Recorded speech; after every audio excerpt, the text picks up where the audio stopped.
Well, hello everybody, good evening, good afternoon, good morning, wherever you are in the world. Thank you so much for being here today for the stream. I am Charlie Merriman, I'm Merri by name, I am Merri by nature. I'm just making sure I've got the chat up so I can see you all. And I'm very merry indeed to welcome you into this stream with Lee, my good friend Osirus. We'll be talking a little bit about what we're streaming tonight in a moment, but needless to say, the Soul Link Nuzlocke sort of wasn't really working, but we'll talk about that a little bit more soon. If you've seen the episode of my podcast I released today featuring M&J TV, thank you so much for watching. It's been doing numbers, and that's very exciting. So, looking forward to digesting that with you all as well. We're more than halfway through the week. Congratulations, everybody. You made it, and now it's time to kick back and see who can find Shiny Arceus first. So with that being said, let's get Lee on cool, and let's get into the game. Alrighty. Now, I also need to get some music going, don't I? Give me one moment. What do we... Yeah, that's it. That's the music I decided on.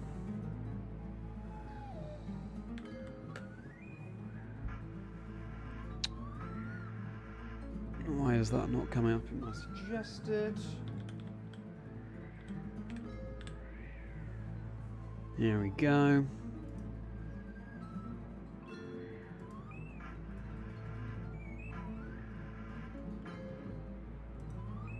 There we go. Excellent. And we can turn now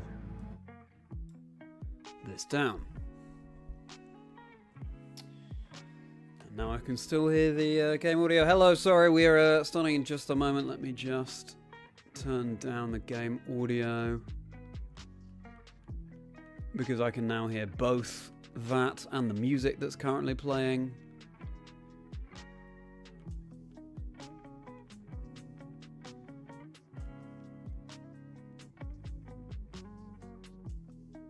Great. That's better. I reached 2K subs, Roddy. Indeed, thank you so much for being here. Yeah, really, all thanks to M&J TV's episode. I hope you enjoyed it, Ronnie. What did you think of it? And Rich, thank you so much for the kind words. Very much appreciate that, my friend. Thank you for listening. Thank you for watching, and always a pleasure to see you. Now, let's get Lee involved. Alrighty.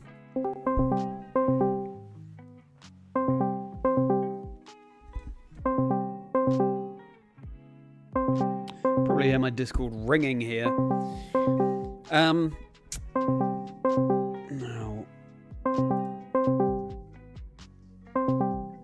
we go. We want that. Still need to finish it, but you're enjoying it. Great. Well, it is a long one, so unsurprising to hear, Ronnie.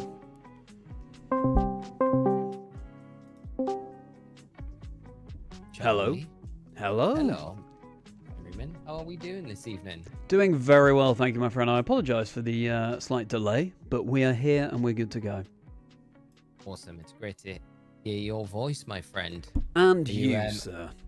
We've made a little bit of a start already, but I mean, I'd already been hunting this, so I thought we'll just come into it and we'll crack on and hopefully not get it before you come in. So. Can you imagine if you did? Can you just remind me? So the last time I did this hunt was more than 3 years ago.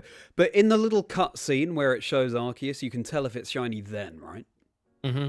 Yeah. Okay. Yeah. So that very first cut scene, when Arceus appears on your screen, it will be shiny there. So that's when you can reset. You can do really quick resets. Excellent. So I think the resets on the Switch 2, in comparison to like Switch 1. Switch 2 is about 20 seconds, whereas the Switch 1 resets were about a minute with the loading screen and everything like that. That is impressive. So the current count, Janda, is, and I hope I'm pronouncing that right, I'm apologizing. We are 1,282. For some reason, my counter on my Stream Deck is not working, so... It's pretty frustrating. I'm gonna see if I can actually just do something here and then try and fix it, because it just will not work for whatever reason. Sounds good. Yeah, Jay, welcome in. Thank you so much for the congratulations. And Corey, great to see you as well. How are you doing, my friend? Yeah, so I was shiny hunting this as soon as we had access to it, so around spring 2022. And yeah, I just haven't revisited it since, and that's why I'm already on 4,200 resets. I think that's where I reached. So I got just over odds when I was doing this. So yeah. Wow. That is a lot of resets, mate. So you're pretty much nearly to odds then. Well, yeah, no, I'm over odds now because it's 40.96 in these games. Oh, wow. So yeah, you're over. So you're due to get it anytime soon. Well, yeah, I never know how it works. If you get it tonight, though. I know, yeah, it's nice to revisit it. Again, more than 3 years later. It's crazy to think of, you know, everything that's happened since then. Because I was resetting for this around when we were all playing Legends Arceus last time I was doing this.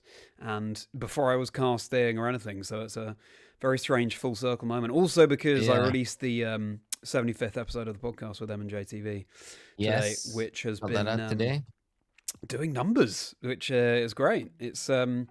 I don't know if you saw, Lee, but YouTube have recently introduced a collaboration feature. No, I haven't. And so essentially it meant that it's on M&J TV's channel as well. It was pushed to all of his subscribers. Oh, that's very cool. Which is it's amazing. And very grateful for that. But I've now reached 2K subs, and I was just very lucky the timing that feature was launched. Given Charlie. That's great news, mate. Launched it. Thank you so much. Thank you, Lee. Yeah. Oh, I'm pleased it's going well then. That's awesome. I haven't had a chance to catch it today, so no, of course. But I will at some point later this week or over the weekend. I'm sure we have some time to get it. So no, that's awesome to hear, mate. And that collaboration feature is great, especially with like the big hitter guests you've got. Yeah, absolutely. Got Austin coming up soon, right? Yeah, Austin John coming up soon. If I don't know how it works, I might be able to go back and invite collaborators for previous episodes as well. And if I can, then obviously I'll go back through the list and ask if people want to collaborate on it. But thank you so much. Get some of them going. I appreciate that. And Tony, thank you very much. I'm glad you enjoyed the episode. How are you doing, Lee? How was your day? It's been good, mate. Very busy. The current video I'm working on and managed to finish the edit today. Nice. I came into it this morning. I was like, okay, I sat down to start it around 8:30 this morning. I was like, I felt like I didn't have much to do because I'd finished all the footage, chopping all that up yesterday. And I was like, brilliant. I've just got to lay the soundtrack in and the sound effects and things like that. So I thought it's going to be pretty straightforward. And it took me like basically 7 hours to do the soundtrack, which is good in one way because I feel like I always try and put a lot of effort into the music that goes into the different sections. But I just didn't expect it to take that long. But no, it's all finished now, so I'm excited. So that'll be up next, probably Monday, I think. Very nice. So, but it's all done, which is nice. So excellent. It leaves a bit of room for other things, which is great. So nice. But otherwise, mate, all good. Did that, went for a run, and my body was like, nah. And I haven't had a rest day in about, I think 10 days was the last time I had a day off running, and it's really bad doing that. And my body reminded me today, like, you need to, because it was like running through tar today, and I just kind of give up before I finished. I got to, because I was going to do 8K, got to 5, and that felt like I'd ran like 15K. So I was like, nah, that can do today, and then tomorrow I'm just going to have a bit of a chill day. So I can rest up. But very nice. How's your day been? Let me know, by the way, chat, if the volume, the levels of Lee's voice and the music are all good. But yeah, good, thank you. Obviously exciting about M&J TV's episode.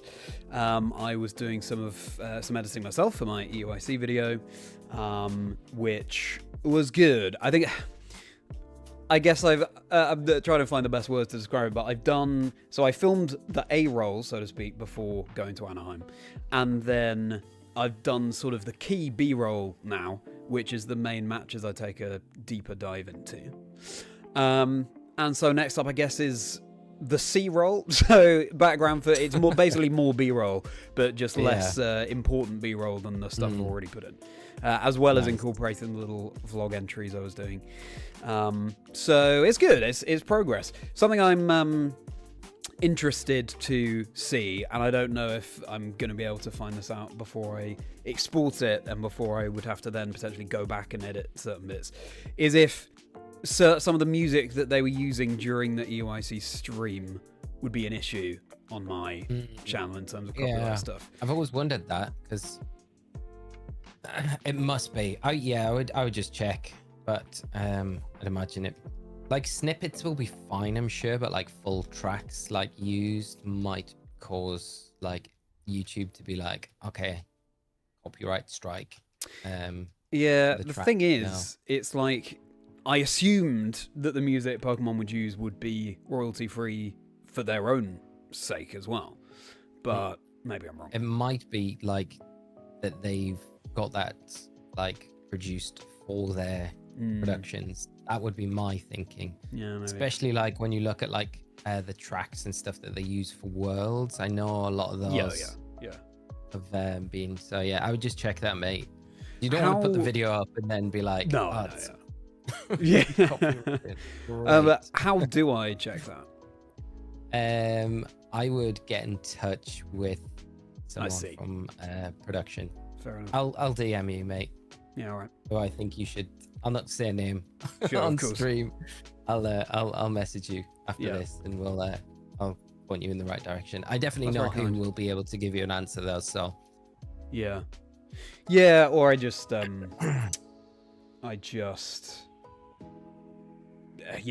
try and include as little of that as possible at this point, which I guess I will do. It's obviously a shame, for example, when I was doing the closing ceremony. That's footage I want to be in the video, but there's music playing throughout that. So yeah, it might be okay, you know. It could be all right. We'll see. Yeah. But in-game music from like Scarlet and Violet, you could use that as like your soundtrack. I feel like that would work kind of good. Like, there's so much variety you've got, like from the whole Scarlet and Violet soundtrack. Oh, for sure. No, I've got options for background music, but it's just using the footage from being on stage. I can't sort of take the background music out without also taking my voice out. Unless you voice over it. I could do, that'd be funny. Just do a little picture of you in the corner just doing the voiceover as well. Yeah, like you could see me sort of projecting and getting the crowd going, hyping up on stage, but then my voiceover just like, how are we doing, everybody? You in your pajamas at home doing the voiceover for you, like all suited up. Yeah, exactly. I'm glad the levels are okay. And congratulations, Ronnie. I'm glad you got to manage to register for Stuttgart. Yeah, those Gerardo, how are we doing? You're well, mate. Soon. And Emerald, great to see you as well. So I feel like, Lee, we need to give a little bit of a, maybe you already have for your stream, but I need to give a bit of an explanation as to why we're doing this and not the Soul Link. But yeah, so I kind of came in at the start, explained that, I think we talked off camera and we decided that the how it ended on Friday and, you know, how it went probably through the week as well, kind of like culminated in it being a little bit of a free-for-all at that point. So because we just felt like we were getting to the point where it was going to be just rushing it for rushing's sake. It didn't feel like it was I didn't feel great to continue with it. And come back.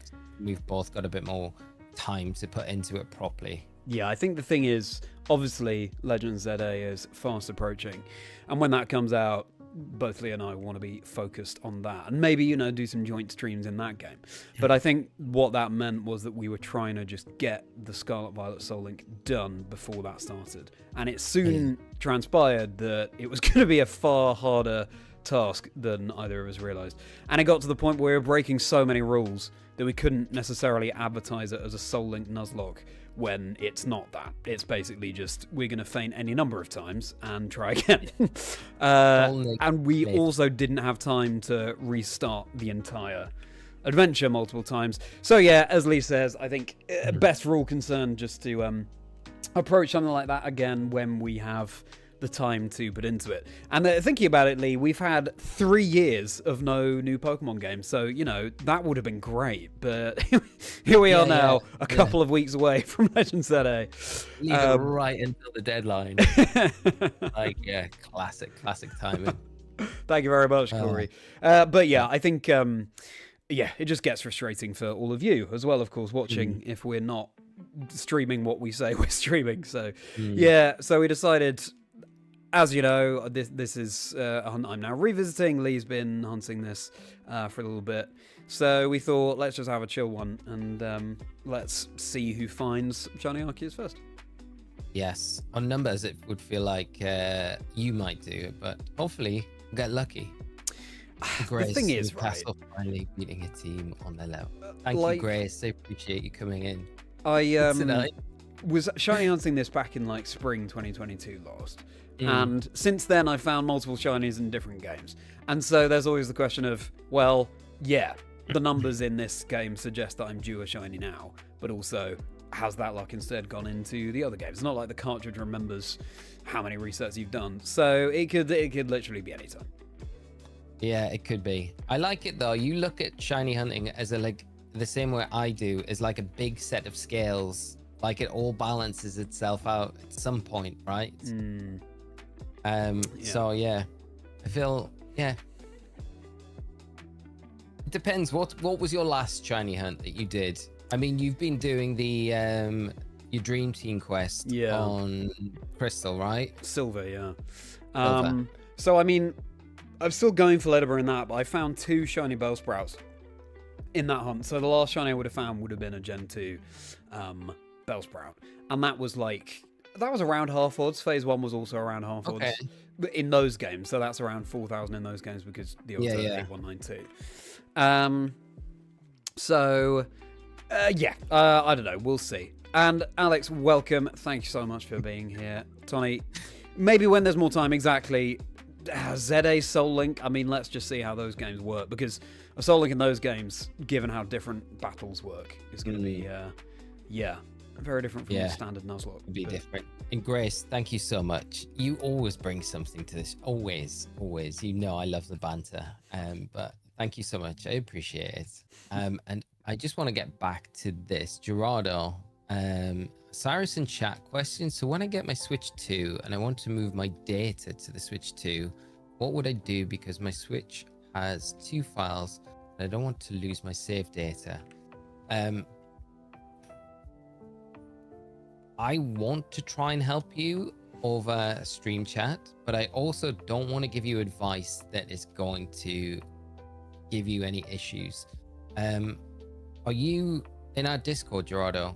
If you are, just ping me, and after the stream I will send you a video that's like really easy to follow, and it gives you all the information that you need so you can follow it to do exactly what you want. Like I say, I really want to help, but I don't want to give you bad information, especially when it comes to save files. If I give you the wrong little bit of information because it's been a while since I did it and have looked at it, I don't want to give you any wrong direction on that. Gonna have a full Bellsprout team before I find Ledbetter, maybe Ronnie. Let's hope not. There are some cool other targets though on that route. Hoppip would be cool. I would take anything other than another Bellsprout at this point, really.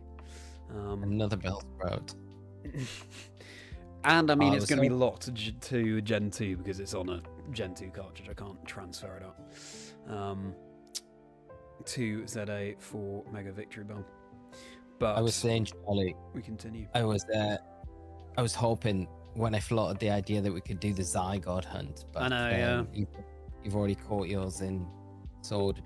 Although there is if you've got time between this week and next week, it only takes about 40 minutes to an hour in a new save.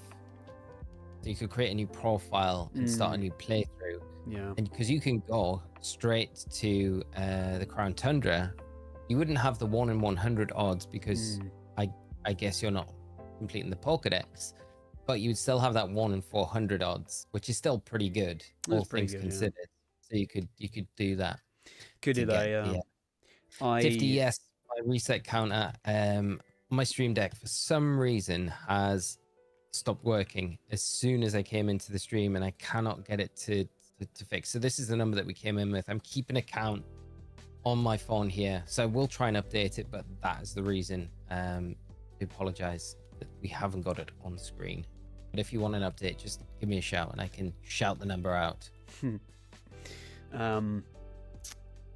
Yeah, speaking of Switch 2, I've been having this ongoing issue which was then resolved, and it's now back, and I'm not sure what to do about it, which is that Switch 2 functions for online play like in our Caster's Cup on a 5 gigahertz bandwidth. Riley, who of course member of both our communities, was very kind in helping me sort of figure out how to get my router to output that higher bandwidth, but it still wasn't, the Switch 2 wasn't connecting to it very easily, and it's because 5 gigahertz has less reach than the ordinary 2.4. So I got this, it's not even a booster thing, it plugs into the mains and it uses house's wiring as an Ethernet cable, essentially. So it's like there's a router in this room. But then yesterday, while I think I was grinding Ghost Terror Shards and was online with people while a video was uploading, and that meant that the bandwidth was pretty reduced, and that meant that it forced the Switch 2 down to the 2.4, I think. But now it's still on the 2.4. It's not going back up to the 5. So I need to. Oh, that's so annoying. Yeah, I don't know why it wouldn't revert back to the 5. This does not give me much confidence in the Switch 2. I just think all I think about when you tell me this is what's it going to be like when Champions comes out at tournaments? I know, yeah. And you've got mobiles, and you've got Switches, and you've got Switch 2s all trying to connect with each other. Although, especially if the Switch 2's temperamental, I'm sure hopefully there's a patch that comes out and it's yeah. Also, though, at tournaments it should be a wired connection.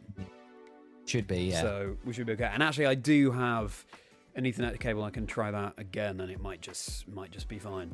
But I had this weird thing where when I connect to my PC via an Ethernet cable, the connection speed was actually slower. And so a video actually just stopped uploading, abandoned it because it was too slow. And I don't know, I have no idea why that logic would work. Yeah, because that's the opposite of what it's meant to do. Yeah. So weird. It's so strange. Technology, eh? Going to do hunting now as well. Reggie Ice in Sword and Shield. 6 months Very in, nice. Tony. Oh my goodness. Wow. Good luck to you. But yeah, those resets are no joke. I wonder is it quicker on Sword and Shield on the Switch 2 as well, in terms of resets? I'm not too sure, but when I went into Sword and Shield and played recently on my Switch 2, the only thing I really noticed was the battle transitions going from when you go into a wild Pokemon battle, the transitions are so smooth. But I don't know about reset times or anything. I'd imagine there might be. Yeah, if BDSP is, I'd imagine there would be. Chaz, did you see that Riley has hit the 100 win streak? Oh my goodness, no, I did not. Congratulations, Riley. That's incredible. Yeah, Riley, not sure if you, Chaz, had a chance to see the stream of VOD, but the 100 win streak is finished. Currently, the streak is alive at 119. But I will retire the team now. Let the champs rest. That's incredible, Riley. Oh my massive props, mate. That is amazing. Yeah. What an achievement with that team as well. But Riley, when I've watched some of the, I don't know if you've caught many of them, Chaz, but the just the knowledge that Riley's got of the battle tower is absolutely insane. That's incredible. Just by knowing what an item is or what a move a Pokemon's got, he's okay, it's this. And you know everything about it and how it's just phenomenal. Very impressive. But yes, that is incredible run, mate. I'm happy that you finally done it. Yeah, I wish I could have caught more of Riley's streams, because I think it's our time pretty late when Riley is streaming, if I'm not mistaken. Yeah. So I think it's just passed me by, which is a real shame. But that doesn't surprise me, Lee, that Riley's knowledge is so deep on that front, because certainly seems to be when Riley gives us little tidbits in chat. Yeah. Incredible news. Congratulations, Riley. That's so cool. 4 months for 100 hours. Wow. Thank you, not Alex, even including the shiny hunts. The Yeah. goose took phone to get. It was worth it though. Absolutely. Do we think Crazy. mobile will be legal for regionals for champions, Peter? Yeah, who knows? I think it would have to be, but yeah, not sure. I think there's something in the rule document about it. When they updated it, I think really loosely kind of indicates that you're gonna be able to use mobile. I think at tournaments. I wouldn't take that as like a definite, but I would imagine it's going to be really hard to like have it on all of these platforms and then say to like everyone that plays it, oh, by the way, if you want to play in a real life tournament, you can only do it on Switch too. And it's oh, okay. That's, well, I think mobile, surely. So I'm not going to play it now on mobile because there's no point. I think I can't see it doing it. Exactly. It would have to be playable on mobile. We'll see. Like, see you. You are speed running Scarlet to get a spare ride on, Alex. Well, good luck to you. That's going to be quite the speed run. Also, Lee, I'm having new headshots taken on Friday. Nice. So I was sort of getting clothes and things ready for that. The last headshots I had done were end of January 2020. Which, unbeknownst to anyone at the time, was the worst time to have new headshots done because, of course, there was then no acting work for more than a year when the world shut down.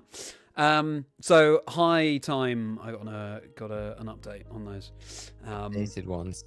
But yeah, it's hopefully it'll be a fun experience. Looking forward to having some new images. Might update the channel picture and etc. Yeah. Oh, that's cool, mate.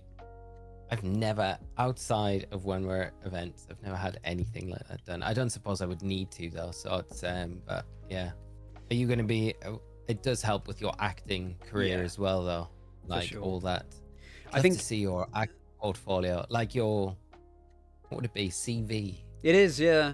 So there's an online directory essentially called Spotlight, and the way casting works is these days you can just put into a search bar the kind of look you're going for, or even if it's just like brown hair, green eyes, whatever, and then it will filter all the potential people, and the first thing a casting director is going to see of you is the picture of your face.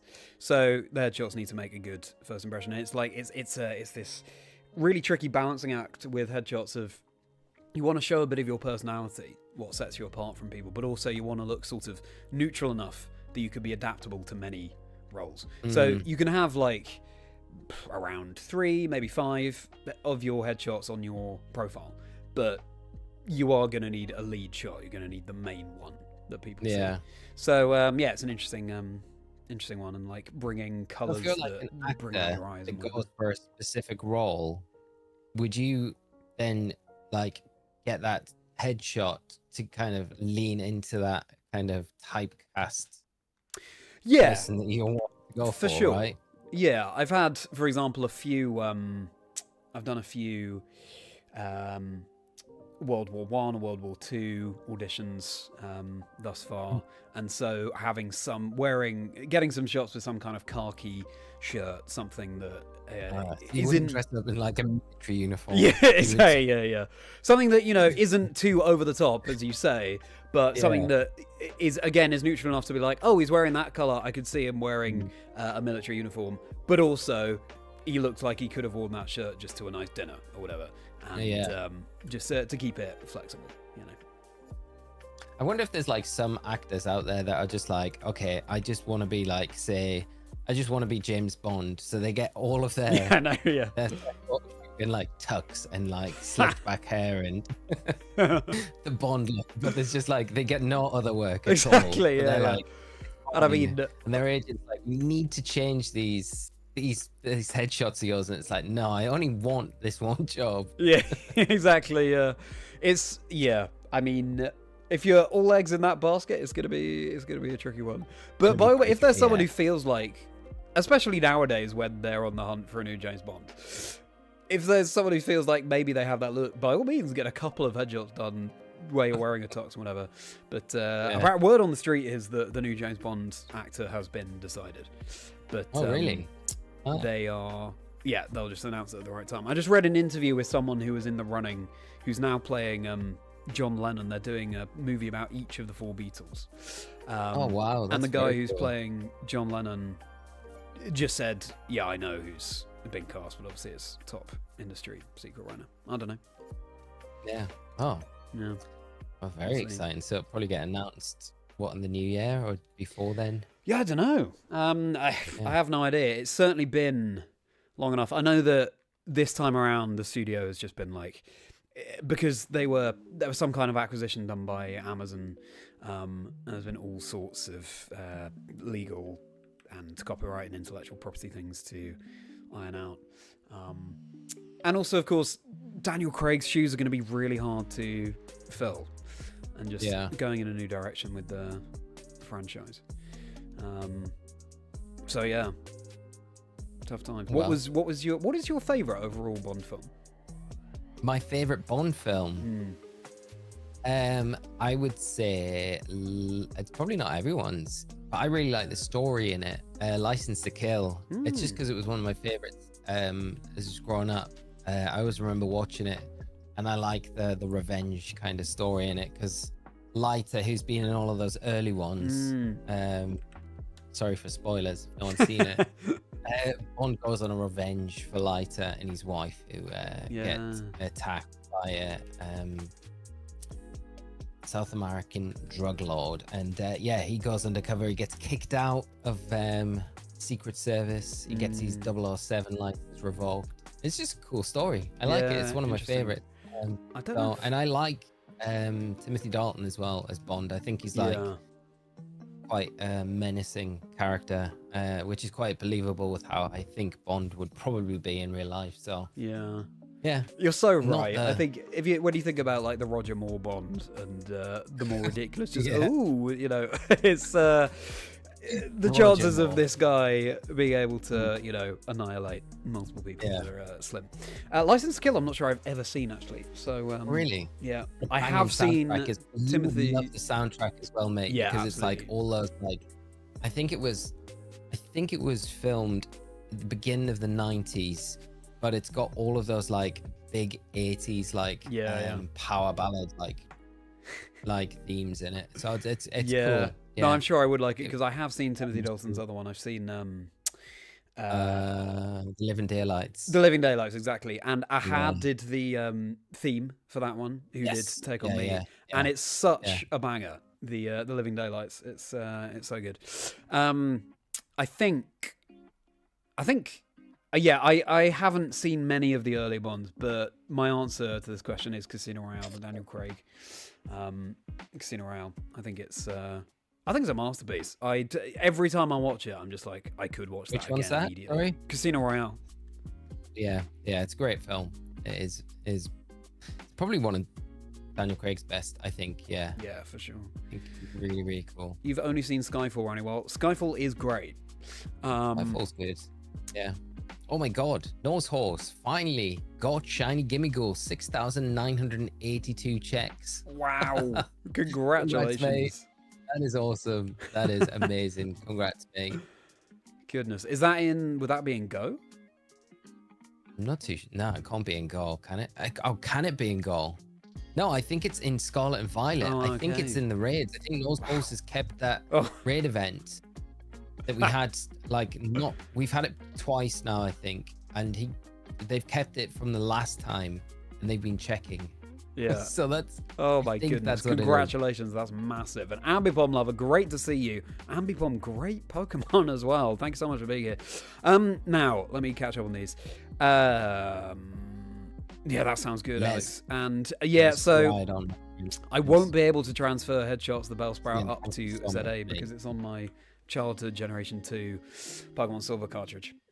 So hopefully it will be staying there. The Miraidon Koraidon gift event, it's tough, isn't it? I think the chances of Pokemon doing another shiny distribution like this with physical codes in stores are very, very slim after what's been happening around the world. So it's a real shame. And I hope that we'll get it in the UK at some point. But as I said to Lee, I feel like given what's been happening around the world with it, I also wouldn't be surprised if they just say, "Oh, okay, we'll do a Terror Raid event, or we'll do a mystery gift, just for everyone in the world." And Lee, again, I'm so sorry about everything that was happening to you in that regard over the weekend. But how's that sort of been dying down now? Appreciate it, dude. It was not the most pleasant weekend, I will say that. Absolutely. But no, mate, I needed to thank you to you and everyone else that kind of reached out as well. It did make it a lot easier to deal with. So yeah, but hopefully that's all behind us. Absolutely. So, yeah, but you're right about this event, though. I think the way that they could make it not an issue anymore is just do a mystery gift event. I don't know how easy. I feel like it would be pretty easy to do, considering everything. I know that the problem is they've probably got these like deals with these distributors now where they've got an agreement in place, and these stores are kind of still expecting to distribute them. And I don't know. The stores probably didn't know they were only going to get limited numbers of codes, because I guess each store will be like, yeah, we'll do this because it's going to bring more people into our store, and although there's no purchase necessary, it kind of gets them into the store so they potentially might buy something. So you can say like, so there's probably like huge complications with doing that. So I think a mystery gift at a later date would be a way around it for sure. I don't know if they'll do one anything, but and you're right, actually. I think I'm all for anything that promotes supporting bricks and mortar stores and getting people out onto the high street, but I hadn't thought about it like that. It's just maybe just the way it could have been managed could have been more appropriate, so that there weren't such issues with scalpers and things.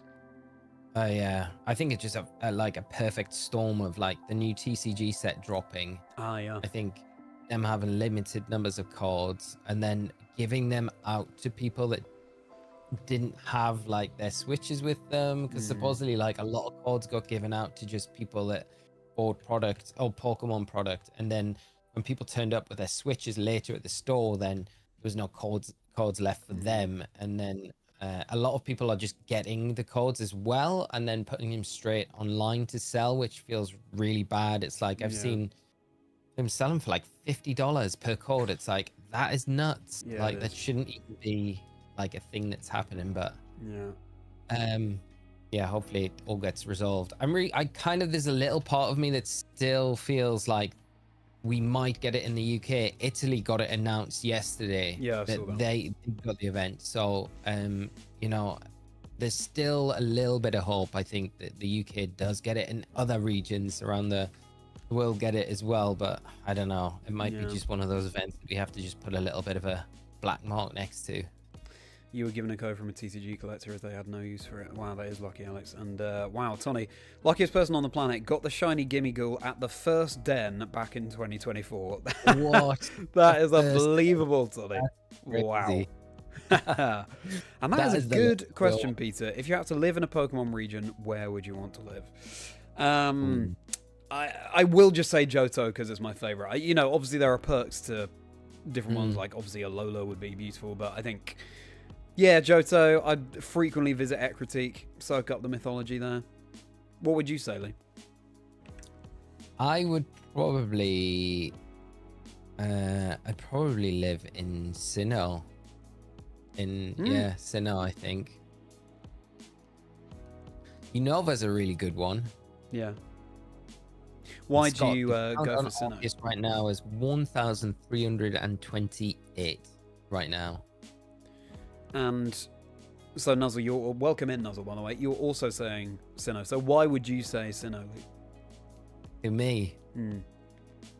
One of my... I don't know. I just love the Sinnoh region. I think it helps that Legends Arceus was obviously Hisui, which is Sinnoh as well. So I already have like that love for it. I just like how it's laid out. I like the region in general. It's one of those where I never really get, like, even going back and playing BDSP, I kind of still enjoy it as a layout, whereas some people aren't going to like this. But Gen 3, the map layout for Gen 3 in Horn, it's not for me. It's one of the reasons why I don't frequently go back and play that game. Wow. Because the map is, I don't know what it is about it as well. I just feel like it's so bitty. Right. Okay. And it's like there's so much. Yeah, I don't. There's so. It just feels disconnected to me as an area. It is, and that's me personally. But like Sinnoh just feels altogether complete, and I guess it's the first. I guess it was kind of like a almost 3D-ish sort of region that we had in the Pokemon franchise as well when we got Diamond and Pearl, which was just cool. It's interesting because as you know, I'm doing just a casual playthrough of Pearl at the moment, and I think this was kind of fixed in Platinum because they shuffled the order you do the gym leaders.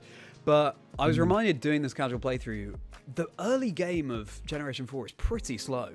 It's massive gaps really in between each gym, which, you know, it's nice to be able to soak up the region, but also I did find the lack of momentum I was struggling with a little bit. As I say, in Platinum, I remember when I played that years ago that it was better because like you do the Heart Home gym when you get to Heart Home, for example, as opposed to sort of going on a wild goose chase and then coming back to Heart Home. But yeah, I do love Sinnoh, and actually I was thinking about this recently. Sinnoh, I didn't play when it first came out. I played it in retrospect, like approaching 10 years ago now, actually, for the first time. And so I never connected with it too deeply, but I now love it. And also, I think that overall, I would say that Generation 4 has the best music in the Pokemon franchise. And obviously, Pokemon has incredible music all round. But I think the way they utilize the DS's sound capabilities to create some really complex pieces of music was really impressive, actually. Yeah, the soundtrack Diamond Pearl Platinum are just so good.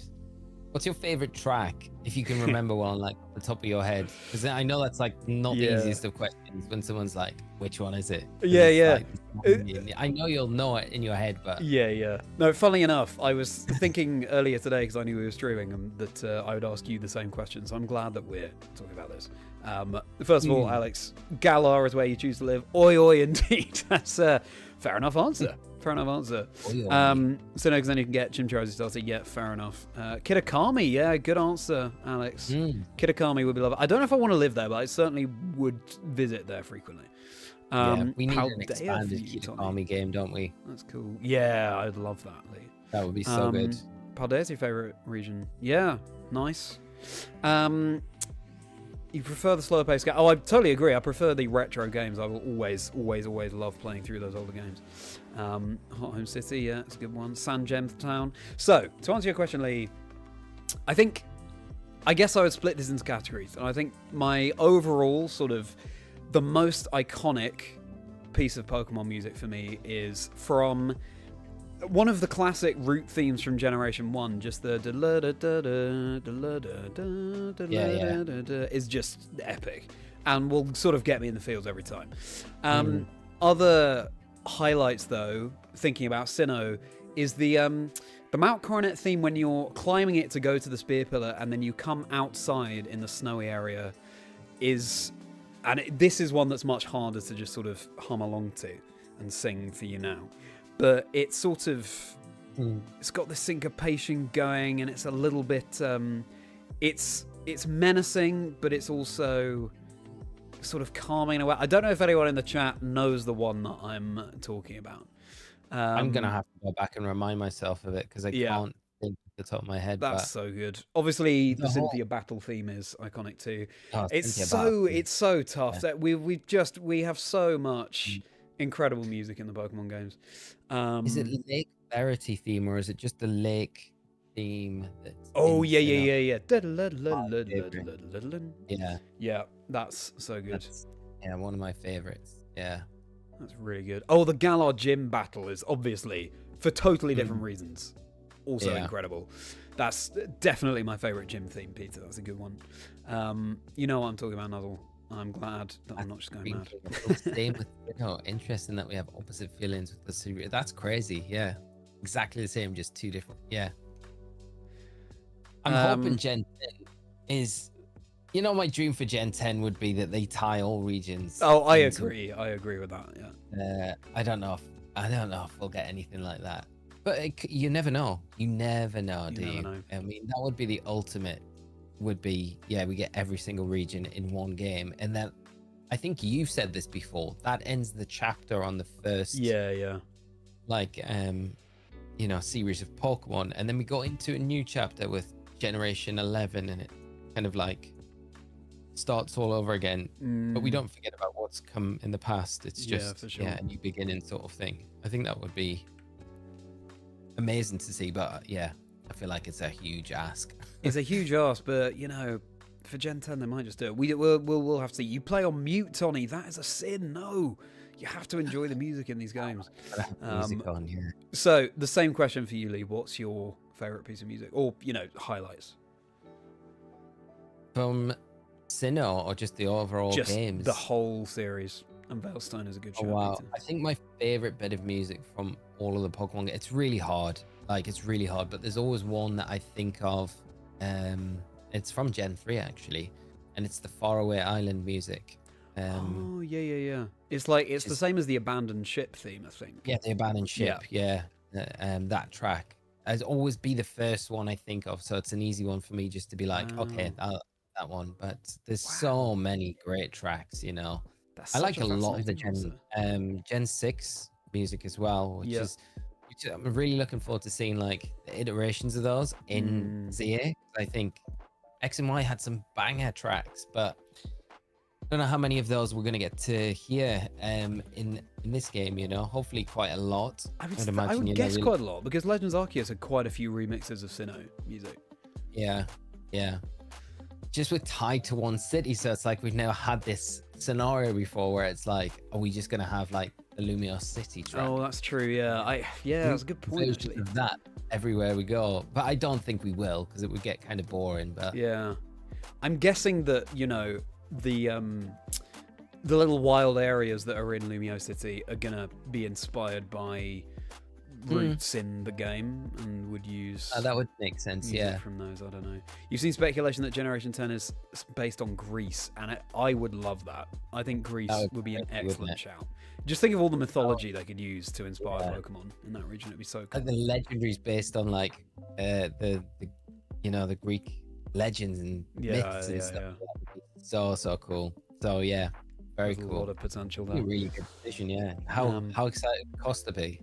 Oh, like in Dreamland, he'd be like, yes. Yeah. I was thinking about this strangely just like an hour ago. This sort of popped into my head. I was talking to my girlfriend, and so while we were in Anaheim, she just happened to hop into the side stream that Victory Road was doing for Worlds. And she hops in on like the most classic Costa moment where he was mid-scream after something hype happened in a game. And obviously she doesn't know Costa that well, but what little she does know, it's like, yeah, that fits everything I expected. And it got me thinking, Costa reminds me quite a lot of an Electrode. Electrode. It's just constantly on the verge of exploding at any moment, and the face that Electrode has as well. Yeah, I can see it. Yeah. There was I just remember, I can't remember which event it was. To try and think, it was a regional. It might have been Frankfurt. And yeah, but I think it was. And he was on with David, and I was standing ready because I was going on next. I was just waiting around. I think the interview had been cancelled, so because we didn't have time. So I was just waiting around, just watching David and Costa do their things. And it came to this like pinnacle peak of one of the matches. I can't remember. I think it was day one, and like Costa was just like losing it. And I was like, wow. It was just like the rage encapsulated. It was awesome to see. It was like, yes.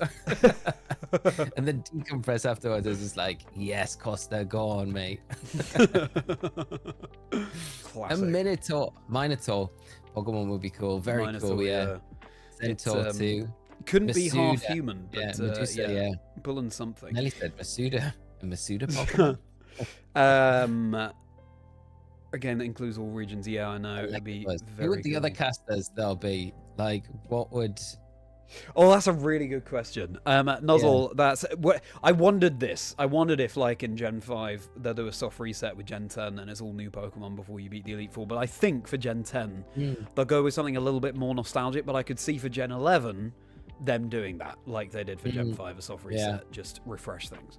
And Alex, I've seen your message about Wolfie's Tony, draft how are you league as doing? well, so we'll talk about that in a moment. I'm glad you enjoyed the set with Boy. It was, and thank you again to you, Lee, for your advice and help with my Casters Cup match against Boy. Welcome anytime, mate. A lot of fun. Who's your and this week? I think I did kind of throw in game through. I think I could have won that actually, but you know it happens. This week I'm up against Jake Muller. Another opponent, mate. Jake's got some. Yeah, Jake's got Goldengo. He does, yeah, he does. So yeah, we'll see. I might pick your brains on what I can bring against Jake. But yeah, as I said last time, I'm just like at this point, and I think it's only 3 more weeks left because I'm not making the playoffs. At this point, I'm just like, never know, mate. Let's just 3 wins and could catapult you in there. I, if anything, would rather not. To be honest, I have such little time as it is right now. I'm gonna have even less time when ZA comes out. So yeah, but how about you? Who are you up against, Lee? So this week I have got David. So David. That's gonna be tough. David had a really strong draft as well. He's got very kind of like he's got Venusaur and Charizard, and did he get Ninetales as well? I think. Oh yeah, I think he did. Yeah. So he's got a really strong team. I made a trade just before this week intentionally for this matchup. So I'm like, yeah, that can help. So I traded out. What did I get rid of? Oh, I got rid of Golduck and I brought in Flareon. So Nice. I'm kind of clutching at things to be able to give me a little bit of an advantage against David's team, but we'll see how it goes. Fair I think enough. P2 can put in some work. And so what's your record so far? So I am behind a week because I'm still having to reschedule to play Evan, which was from wow. last week. Yeah. So I'm 2-1 at the minute. Okay. So potentially, if I play both my games this week, I could be 4-1 at the end of the week. But I could also be 3-2, 2-3. Sorry. So it could, yeah. These are really important games. Because my schedule after that is, I think I've got Costa after, and then I've got Shmon to finish up. So, yeah, not easy games, but we'll see how it goes. I'm hoping I can cheese my way through to. But then like you say, mate, you know, when Zia drops, I don't feel like I'm going to have a massive amount of time to be putting into this. Exactly. Yeah. So I'm like, Yeah. I don't mind if I don't make it.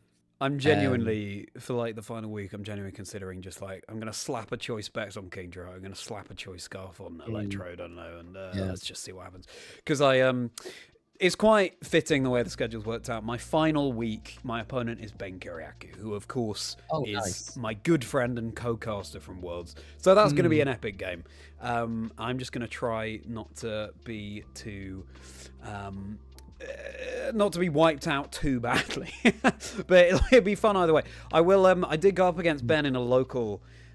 We were in top 4, and I took a game off him, but yeah, it was still Ben who won. I felt I was proud because I went for an Ice Beam into a slot where I should not have been, but I was predicting him switching in his Landorus, and he did. So that felt great. I love that payoff. But yeah, we will see. We can't trade Pokemon in the draft league. So there's a list of Pokemon that we could pick from to draft in different categories. But we get 5 trades in this kind of portion of the tournament. So you can trade anything out of your team and use one of the Pokemon that haven't been drafted onto the other team. But you only get 5 of those in total through this kind of the Swiss group stages, if that makes sense. And yeah, I know that Wolfie is doing his own draft league, but I haven't seen any of the content. Have you seen any of it, Lee? No, I haven't watched any yet, mate. No, but yeah, I saw it started. I think like a couple of weeks after. I was started up. Yeah, so It looks good though. It looks like it's going well. And no, I'll probably catch up on it at some point, but I haven't watched any so far. Yeah. Right. To go back to your question, Lee, about which Pokemon each caster would be. Yes. So, I mean, either of us can sort of go at any point and chuck in what ideas we have. And chat, we would love to hear from you as well. Your thoughts, because fascinating question. I'm feeling good about Costa with Electrode. I think let's see which caster jumps out at me. I tell you what this is so niche, but my gut has just presented me with this. You remember and we haven't seen these Pokemon for a while, but you remember the Pokemon Elgyem and Beheeyem? Yes. I can see Boit as a Beheeyem.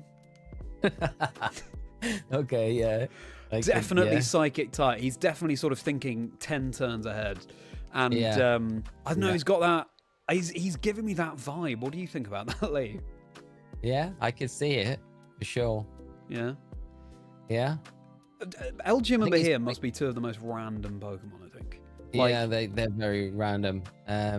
If you would have gone a show like Pointless or something where you have to get the most niche answer, Elgyem and Beheeyem will be up there. Boit as Beheeyem. Good evening to you, Jerome, as well. Doing very well, thank you. How are you doing? I can see it. I can get behind that one. Okay, I'm glad. I don't know why, but I definitely it's a good shout. Yeah, nice. We'll take that. It's hard because we're gonna go down I feel like I want to just go down. I need to look at this from a different angle because all I'm wanting to do is go down the fighting type route because they're just all blokes, right? The blokes, yeah. The forearm bloke. Forearm, yeah. The one who's always wearing judo gear. Brawl. All right, so your turn, Lee, to suggest. Well, I think of another caster pairing.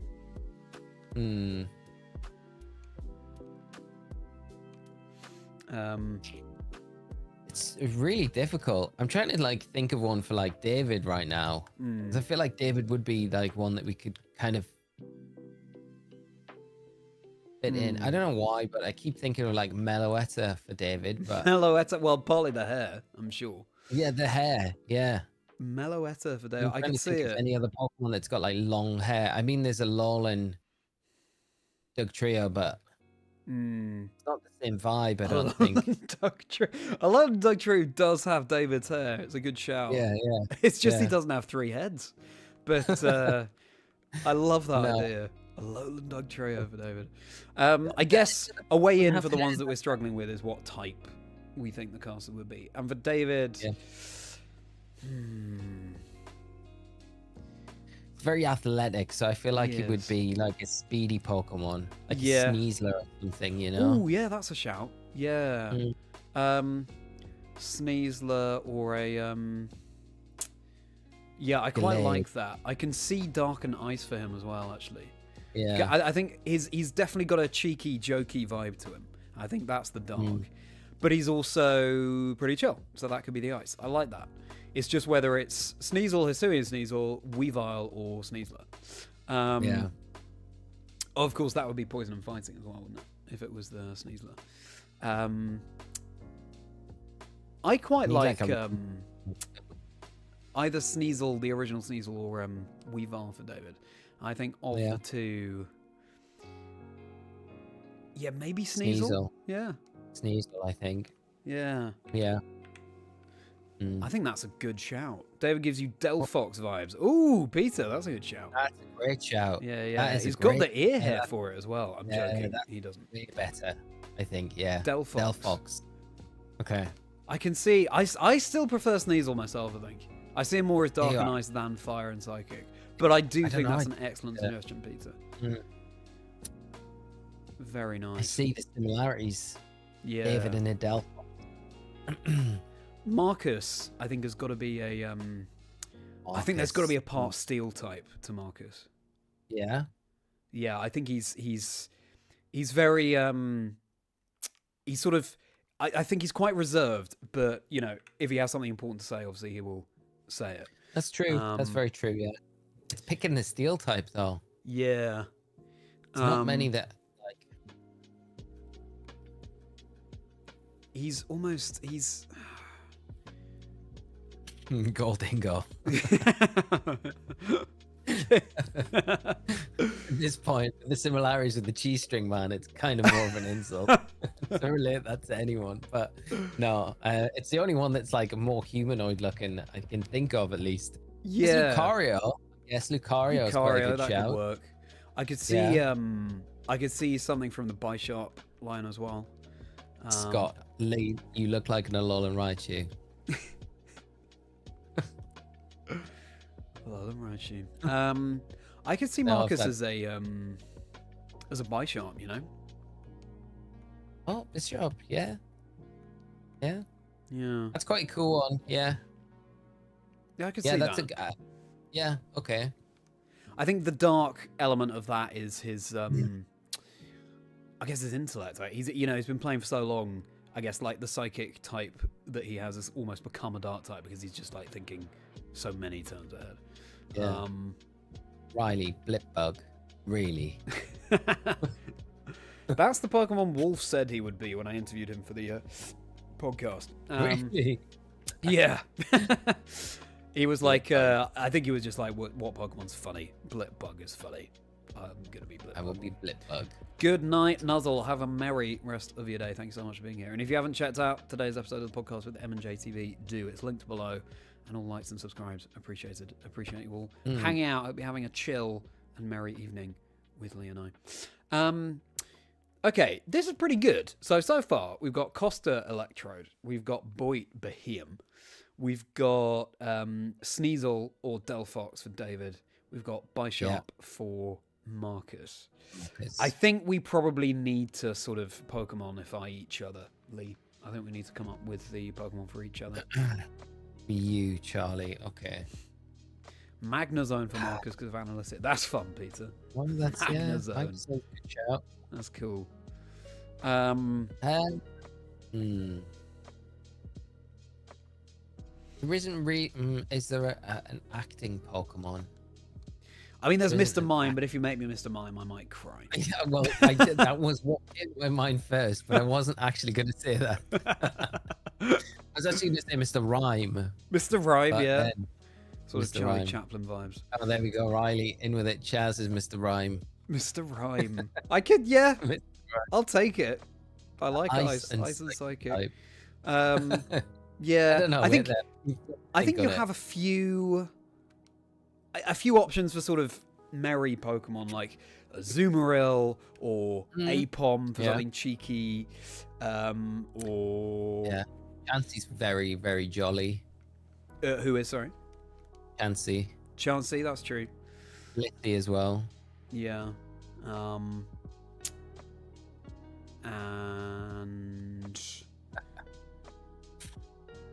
And we've got a few options here. I think, or even like a sometimes there are more Pokemon that sort of have that jolly appearance than first meet the eye. I think something like Goodra as well as a happy Pokemon. I keep thinking of like Mime Junior. It always seems like the happiest Pokemon as well. Which one, sorry? I don't know why I'm gravitating towards the Mr. Mime sort of theme still, but Mime Junior. Mime Junior, yeah, it's always very happy. Yeah. Jazz also strikes me as a Buzzwole. There we go.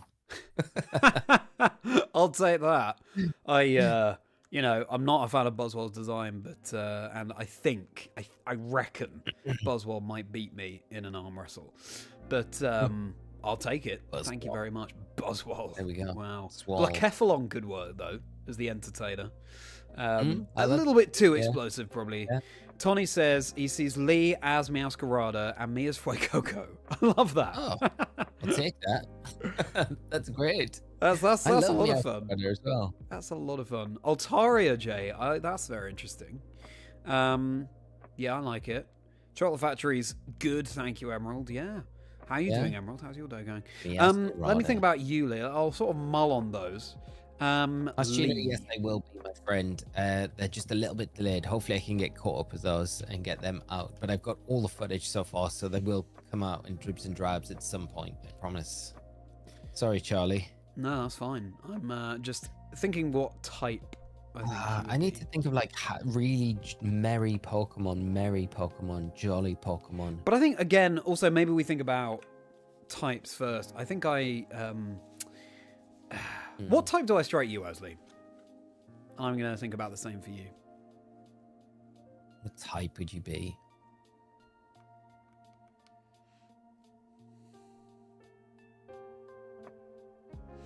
I think you would be a water type. You like swimming as well, so that kind of fits, I think. So I think you'd be a water type. Interesting. Like that would be your base typing. You'd have another type on top of that. I think you'd maybe be a fairy. Fairy. Oh, Yeah. Interesting. I was thinking that you would be a fairy. Oh, really? Yeah, I can see A it. Clefairy. Water and The fairy. jolliest Well, Pokemon is Sunflora. That's kind of true. Yeah. Sunflora, yeah. Azumarill would Yeah. work then for water fairy. Azumarill. That's a great shout. You see me as a psychic, Sonny. Interesting. Or is that for Lee? Yeah, I Or do. maybe like a Mimikyu because it's acting like a Pikachu. True, yeah. I could work. Shout I don't right. know if Ghost works so well for me, but Yeah. I can see the fairy. I think the reason I like fairy for you, Lee, is because I sort of see it as like a more powerful grass type in that I associate grass and fairy both with sort of looking after other people, making sure they are okay. And I think, but you're more sort of powerful than just that, which is why I'm leaning towards fairy. I think there's like a quiet. We're going quite deep here, but I feel like there's an understated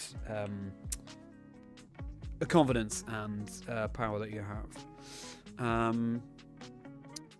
So at least part fairy is what I would say for you. And then do you have a secondary? I think dragon as well could fit you, but this is like a bit of a cop out because then we go water and then dragon and then there's only Palkia that I can choose from.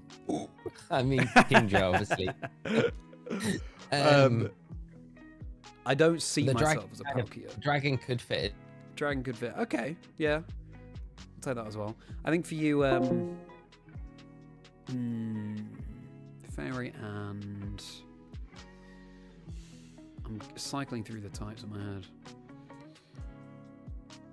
I could almost see a rock for you because he was a carbink. Not quite a carbink, but I think rock and fairy kind of works. I also water though. Water definitely also works for you. Maybe I prefer water to fairy. I'm not sure. I think we're just gonna have to go on gut. I think for you, Lee, I would say.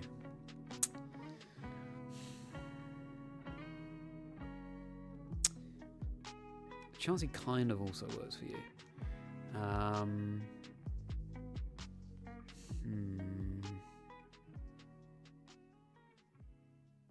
Yeah, okay. I could definitely see you as one of the friendlier powerhouse Pokemon, like we were saying, like a Dragonite or a Goodra.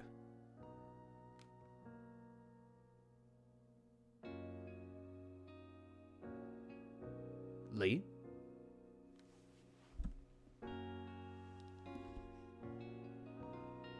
Hello. Oh, I think we've lost Lee. That's interesting.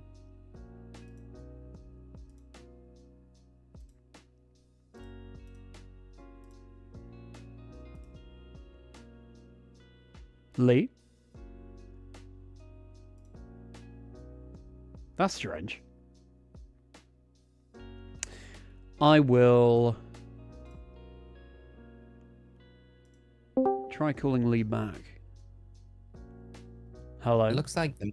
No, there there we we go. We've got you back. We got you back. We thought we'd offended you with the Tatsugiri comment. I actually didn't hear that. I think you cut out before then. That was strange. Oh, really? Yeah. How annoying. No, we're talking about other water dragon types. So Tatsugiri, because it's That's a very happy Pokemon as well, isn't it? True. Tatsugiri. I'd take Tatsugiri. I think that's a fun one. That's a good one, actually, because its job as well with Commander, when it combines with like the Dondozo, it powers the Dondozo up, right? So that's like you on the desk, you powering your casting partner up. So it kind of works perfectly there, right? That is fun. And, that's very flattering as well. What I was saying about Yuli is I could see you as one of the friendlier powerhouse Pokemon. I could see you as a Dragonite or a Goodra. I would take Dragonite. Mm. I don't know about Goodra because it's all gooey and slimy, isn't it? Well, yeah, we're not being too literal with these, but Lee, you swear like nobody's business, is what I'm saying. Yeah. Now, These could off. you know what? I think, obviously the slimy element aside, I would say I see you more as a Goodra. I would say, what do we think about that? Chat. A Goodra. I'd take it. I mean, it's a pseudo legendary at the end of the day. Mm. It's a cool line as well. Um. The Goodra. Yeah. Is there a psychic dragon type? Is there? I don't think there is there? There's Latias. That could work. Oh, of course there is. Of course, Latios, yeah. Latias. We were just talking about like type combinations we'd like to see in the next gen that aren't ones yet. Mine one that I've wanted for a while is Fire Fairy. Fire Fairy. I feel like cool. Very powerful. Yeah. It'd have to be maybe a legendary. I thought that's the way for Coco was heading, actually, before we knew anything about the evolutions. I thought that it looked like it could evolve into a Fire Fairy, ultimately.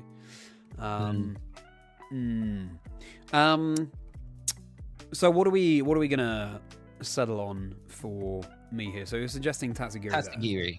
Yeah, Tatsugiri. sure. And it has to be, there's 3 different ones. I would always say the yellow one, which is that the Stretchy. Right. I think it's stretchy. But that's just aesthetically because I like the color yellow more than anything else. Interesting. Well, I guess the question is, do you think if we're running with this metaphor, do I think I'd boost up a co-caster's attack, defense, or speed? Attack. It's probably attack. I bet, but I don't know how defense or speed would be defined in this context. So yeah, I guess that would mean I'm curly. Extra arms. The curly Tatsugiri. I kind of like that. Just like 100% a match jump. I like the suggestion of Tatsugiri. So me Tatsugiri, you as Goodra. I can see it. I can see it. Okay, well this is good. We've done quite a few of the casters here. Who's jumping out at us next to make a Pokemon? Ben Kiriakou. Ben, yeah, it's got to be. As soon as you suggested me as Tatsugiri, I was thinking, well, then Ben can be the Dondozo, but I don't know if he, the Dondozo. if he fully suits I mean, that. I don't mind Dondozo. I think it's a cool Pokemon, big and powerful, and it's good without, it doesn't rely on that boost to kind of work. Yeah. And Bozo. For sure. The Dondozo was on my playthrough team of Pokemon Violet, the very first one I did. So, yeah, I had Skeledirge, Mousehold, Glimmora. I found a random Glimmet in one of the caves in Paldea. It was very rare, cool. obviously. So I was like, I'll be having that. I didn't know how rare it was at the time, obviously. But so Skeledirge, Mousehold, Glimmora, Dondozo, Baxcalibur, and... Ooh, the Baxcalibur. Yeah, as soon as there's a random trainer who has an Arctibax, and I was like, that, my friend, looks like it's going to be Dragon Ice. I've been wanting a Dragon Ice other than Kyurem for such a long time. I need to find that. I need to catch it. I thought that Arctibax would be the first form of it, and I also wish that it had stayed hunched over rather than start, because Baxcalibur to me just looks like a bald man, to be honest with you, with like a bit of a beard. It reminds me of Dave Bautista, who's an actor. So yeah, I wish it had stayed hunched over, maybe even on all fours. I think Arctibax is my favorite design of that line. Yeah, it is a good one. And then Rabsca was the 6th Pokemon on my team, now I think about it. Oh, cool. Yeah, it was a cool team. I had to look up how to evolve the Rella, but it's one of those things where as soon as you look it up, you think, I could have worked that out, actually. I could have worked it out. It's all about running, and they've introduced Let's Go mode and blah, blah, blah. But yeah, who was on your original playthrough team? All I can remember is Meowscarada. Meowscarada. What else did I have? I had an Armarouge. Definitely had Armarouge. I'd have to go back and check, Charlie. I cannot remember. Fair enough. I've got all the footage still of my first playthrough, though. Very so cool. I can actually go and check it all. Hmm. I won't do it now. Nice. But yeah, Very cool. definitely didn't have a Glamour though. I did want one. I remember being like, what is that Pokemon? I definitely want one. Yeah, so cool. Oh, there's nothing like playing through a new Pokemon game for the first time and just like, what does that do? What type is that? What is going on? Right, yeah. And also like not knowing what the shinies are and thinking, wow, I might have just walked past the shiny because the first version of this Pokemon I encountered was the shiny and I had no idea.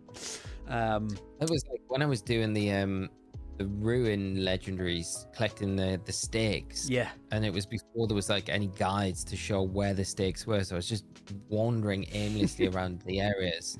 And I found my first shiny in my Scarlet copy was a Zangoose. Oh, wow. Just random one. Just out in the wild, just ran past it. And it was Very like, cool. oh, cool. And that was like just random full odds as well. I guess Yeah. you know, Great 2096. shiny as well. My first random shiny in Scarlet Violet was a female Salandit, so it's a good thing it was female. Oh, nice. Yeah. That is very cool. Yeah.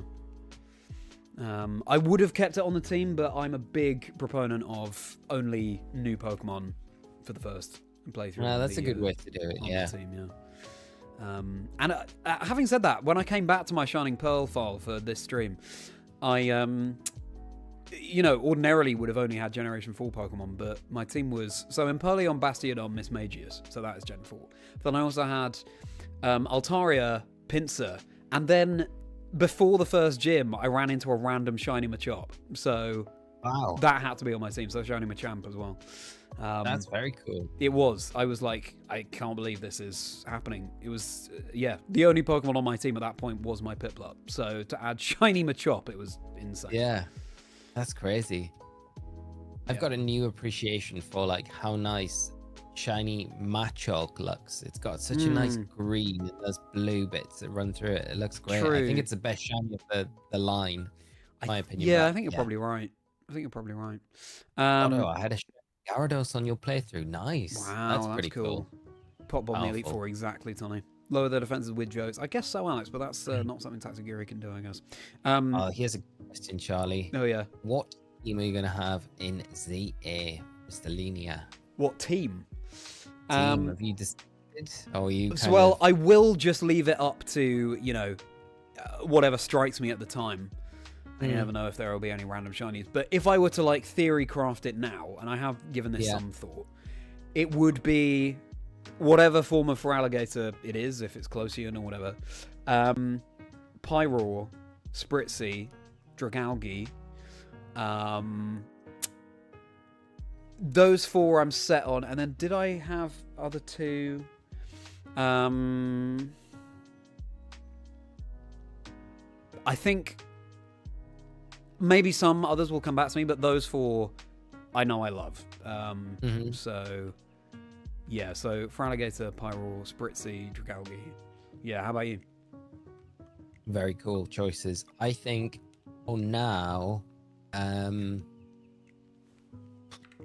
probably Feraligatr.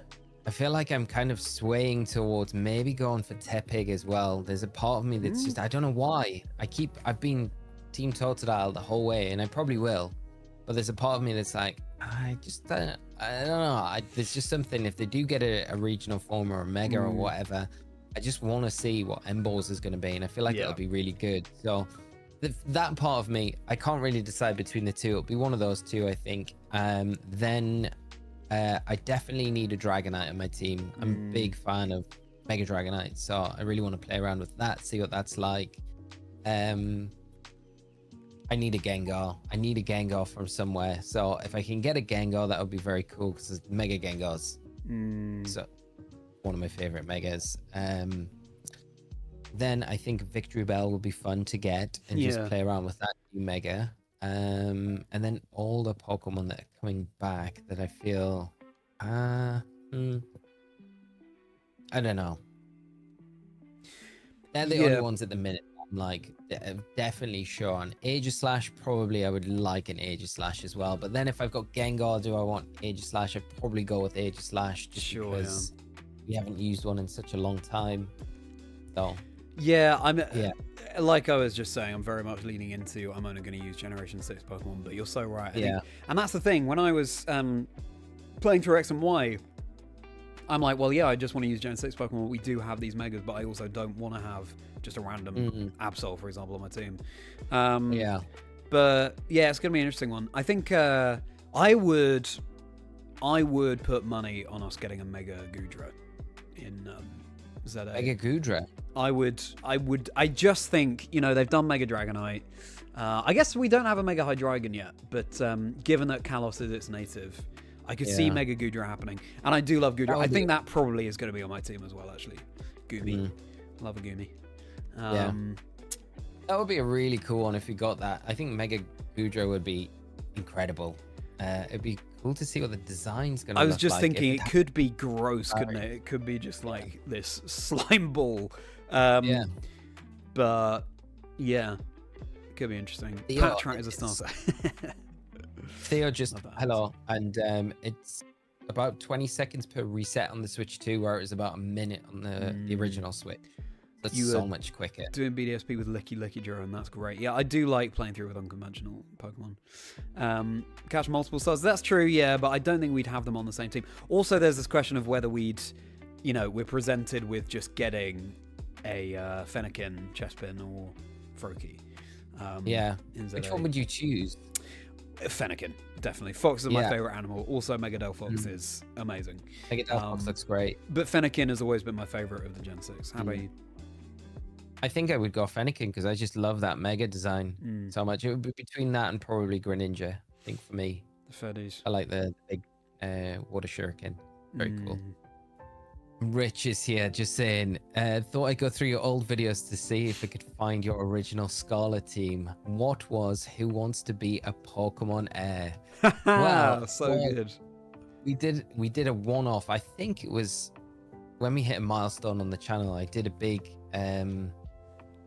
live stream and we got you guys chat on as our guests, contestants, and there was actual prizes up for grabs as well. So depending on how far up the Who Wants to Be a Billionaire board you got, there was different prizes for that. So we gave away some cool prizes on the night. It was a really cool stream, had a really cool overlay as well, and it was very much like you were presented with the 4 questions and you could choose which one you went for. You're locked in. We had all the music and everything from the show. It was really cool. It was really cool. I'd love to do it again. It would be a lot of fun to do. And that sounds great. That's a lot of fun. Hey Hotbine, great to see you again. How are you doing? It's been a little while. What's new with you? Need to do it again. You'll go grass starter every time. Fair enough, Tony. So to come back to our casters of Pokemon question, I feel like Lou has to be some kind of cat Pokemon. We know that Lou loves cats. Yeah. And ideally with the ginger hair, some kind of fire. Fire type, I would say. That's a great question, PMR. Who favorite person to have on the podcast? I was going to say Meowstic. Meowstic. Yeah, no, I can see that for sure. That's a really good question. Favorite guest on the podcast? The thing is, I can't just choose one because there are highlights of each of them. To have Leon for the very first episode was obviously very special. And kind of awkward when, I'm sitting here and he's like... dear friend of mine. So, I mean, that was great. Spoo, great to see you. I'm very pleased you enjoyed the podcast. First time catching me live. Well, Spoo, you're very welcome here. Thank you so much for being here. Have you, perchance, watched M&J TV's episode? Is that what's brought you here tonight? So, obviously, Mikey was great to talk to. I love talking to Absol Blogs Pokemon. I also love talking to Quick Panic because that was the first shiny hunting guest I had on the show. So it was really fun just to nerd out about that for the first time. Obviously, it was an honor talking to Wolf as well. This is the thing. Each of the guests bring their own thing. And then, the odd person who maybe people aren't so familiar with will really will end up being a highlight recording just because they're so friendly or, there's something else about them that recommends them. So, yeah, I've got so many fond memories. Scott coming up soon, haven't you? Sorry? You've got Scott coming up soon, Scott Glaser. Yes, that's right. I interviewed Scott yesterday. That was a laugh, as you can imagine. He's just so... His sarcasm is so funny. Brilliant, And, we had a great time. I will be getting Evan on the show as well to complete that duo. Very cool. And Austin John was really refreshing to talk to because he's so just... there's no airs and graces about him. He's very... I felt like as soon as I met him, I felt like we'd known each other for a while, you know. That he's just like, let's just make stuff happen. There's no sort of gatekeeping about him, I guess is the way to say it. So yeah, it's very hard to say. What would have been your favorite episodes? And crazy few weeks back into editing mode. Yeah, fair enough, Upbine. Good luck. And please don't apologize about being ill. I hope you're doing okay. And no worries, Upbine. To be honest, I haven't been streaming that consistently. These days, it's just something with Lee and then the Casters Cup streams. Because I'm hunkering down trying to get my EYC video edited. So yeah, no worries. So yeah, Lou, you were thinking Meowstick. I can definitely see that. Yes, I can see Meowstick. I mean, Fire Cat. There's one Pokemon that comes to mind, but I don't think Lou's an Incineroar. Torracat. Yeah, Torracat could work, or even Litten. I could see a Litten. But yeah, maybe Torracat's better actually, because Lou is. I don't know why, but I think of like a shiny Meowstick. That's what I'm thinking, because then it's like it's like the gold color. I think that fits quite well. I could see it. I could definitely see it. Torracat is just fire, isn't it? It's not fire dark yet. Yeah, fire, just fire. Just fire. I could see that working. And I could see Lou as a fire type actually. Yeah. So I quite like the suggestion of Torracat. I totally see where you're coming from with shiny female Meowstick there as well. Riley, thank you so much for coming by the stream. Sorry, Charlie. No Riley is just heading away now. So goodbye, mate. And congratulations again on the 100 streak. Yeah, congrats, Riley. Riley, next one, your first ever Nuzlocke in Fire Red. Ooh. Nice. That's going to be very cool. Very cool. Lots of fun. Looking forward to seeing how you get on with that one, mate. At least it's not a shiny Oni Nuzlocke. That would be a fun one to do, but no. Good luck with it. And catch up with you very soon, mate. Rosemary's so are we going with Meowstick then? Yeah, I think we can have a little bit of variation. If you're going with shiny Meowstick, that works. If me going with Torracat, that works as well. But that kind of ballpark, I think those are good answers. And we were going to do Ben, weren't we? And we never got around to that. I think. Did we not just settle on Dondozo for Ben? Dondozo, I feel like that's kind of underplaying Ben's prestige at the game. Dondozo definitely has that sort of dum-dum energy, which I don't know if... I like, in terms of me being Tatsugiri, I like Ben being Dondozo, but I don't know if overall Dondozo is what I would go for Ben. It would have to be... Exactly Hotline, right? How much quicker it is on the Switch 2. It makes this hunt kind of bearable. I'd love to go for Shiny Darkrai in this game as well. I might do that after Shiny Arceus. Might go for Shiny Darkrai. The Darkrai in this.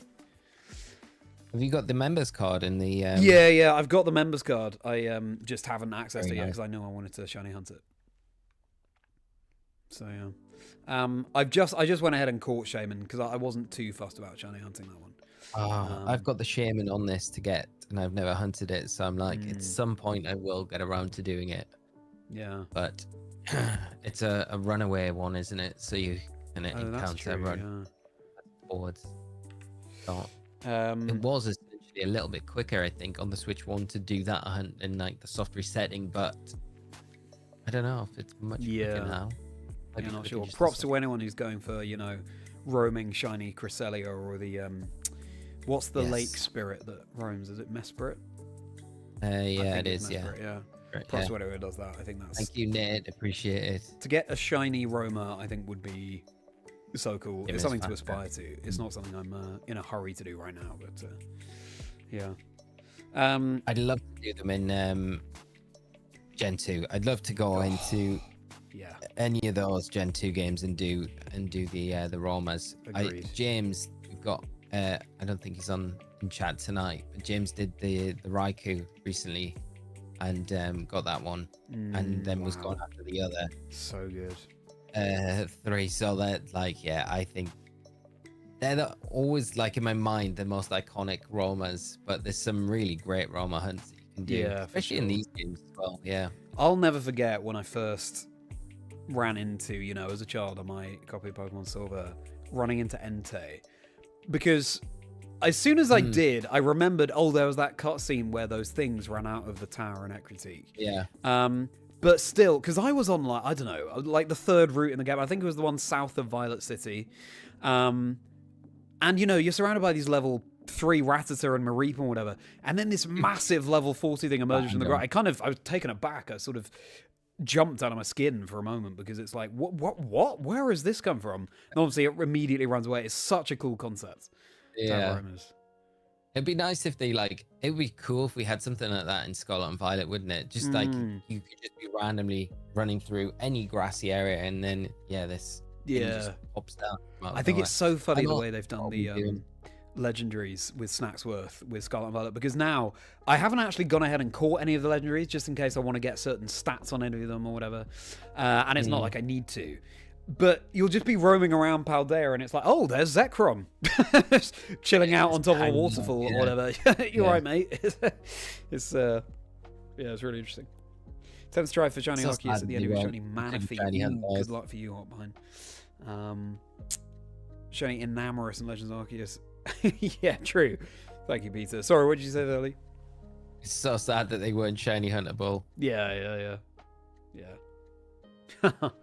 Yeah. Imagine if they were, and it was generated. I'd imagine it would be generated at the point where you got maybe they could have done this, but it would have been a really cool feature if it was generated at the point where Snacksworth,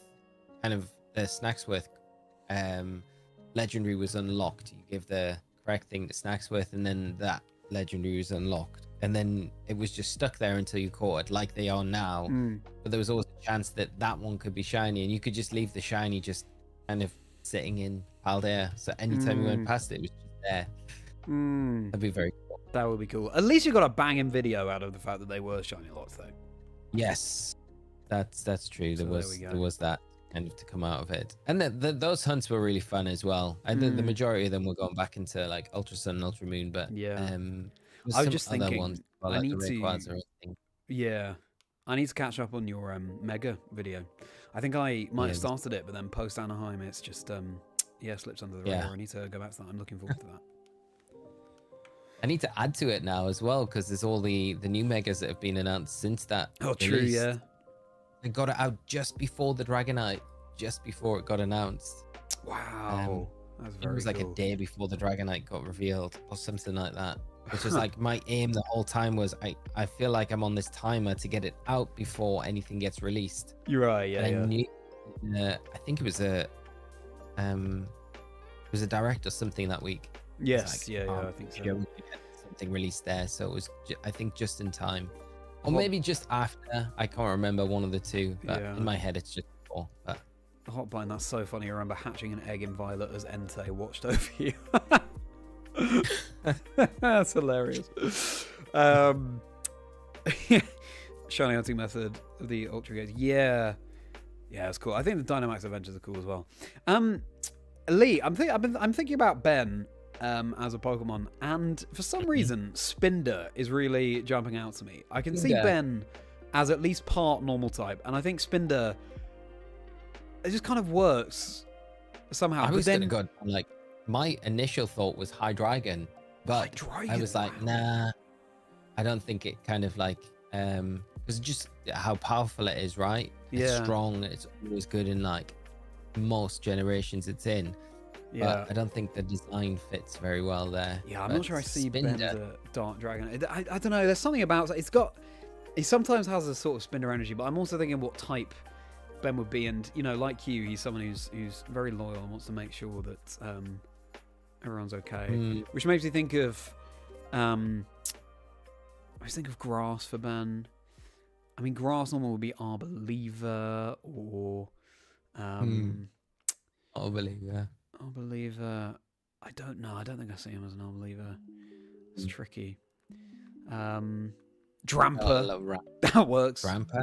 Dramper works. Yeah. So especially given his sort of standing in the community as the grandpa. and normal dragon. Dramper. I quite like Dramper, you know. I think that's a good shout. I would get behind that. I like it. I think Ben would be quite happy with that as well. Yeah. I like we've got this triumvirate of dragons, me, you, and Ben, with Tatsugiri, Gudra, and Dramper.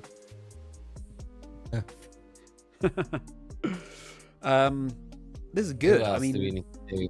This is good so far. So,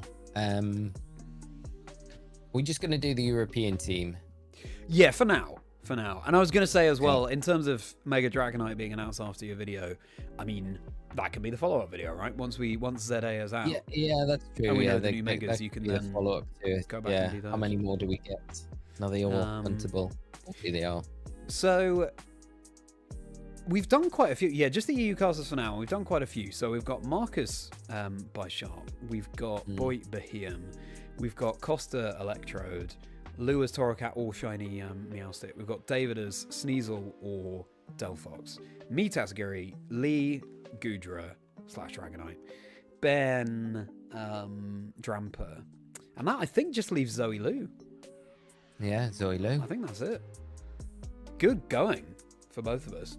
Zoe. I want to say Chen Pao, you know. Chen Pao, I love that. Yeah. That's the first one that comes into my head when I think of Zoe in like a Pokemon. Dramper could get a pretty cool Mega. That's a good point, Peter. Chen Pao. That'd be a cool one. Yeah, she draws Chen Pao a lot. I can see what might be subconsciously like influencing me. But I think it does kind of work. And I think on the I really love Zoe's energy on the desk, and I think some of that, I don't know, I just picture the Chien Pao's cry, and it's like that row thing. It kind of works for Zoe's almost like slightly unpredictable energy on the desk. She'll always come out with a left field joke that catches me off guard. Darkened Ice. I can see it. I quite like that for Zoe. Cheese Whiz. Riley.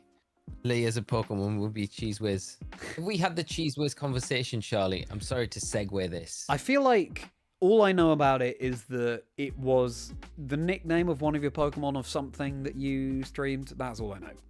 No, we had like a good run of streams where the topic would end up at some point during the stream just getting onto food somehow. And Cheese Whiz was always one of theirs. So Cheese Whiz is like, basically, I've never had it. I find it fascinating that you can get cheese in a, I think it comes in like does it come in a glass jar or can? I think we might have had this conversation now. Yeah, so yeah. I need to try it at some point. Do you?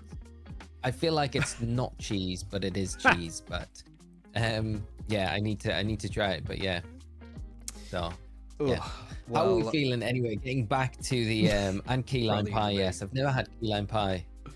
Key lime pie. I might have had it once, but a long time ago. Still Norwich. Yeah, I think Chien Pao for Zoe is a shout, to be honest with you. That means that both David and Zoe are dark and ice. But I can kind of see it. I think they, in their own ways, that's similar. They suit it. Yeah. Well, amazing. That's the EU team as Pokemon. What do we all think? Do we agree? I think that's very impressive. Yes. I didn't think we'd get through all 9 of us in just tonight, but there we go. Very nice. What's your what's your reset counter looking like now, Lee, for this? 1,416 is what we've just ticked on to. You know, it's funny. These are definitely much quicker on the Switch too, but also they're still pretty slow, aren't they? I think I've missed hitting the counter once or twice, but we're about to hit 4,300, and I started at 4,200. So that means an hour and a half to do 100. Which is not great. It's still not the quickest. Quicker than Dynamax Adventures though, so yes, but also worse odds, so it does balance out. Yeah, evens itself out.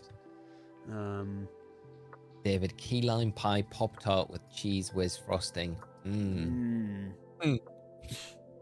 I've never had a Pop Tart. Comes in glass jar, a tin can, plastic squeezy tube.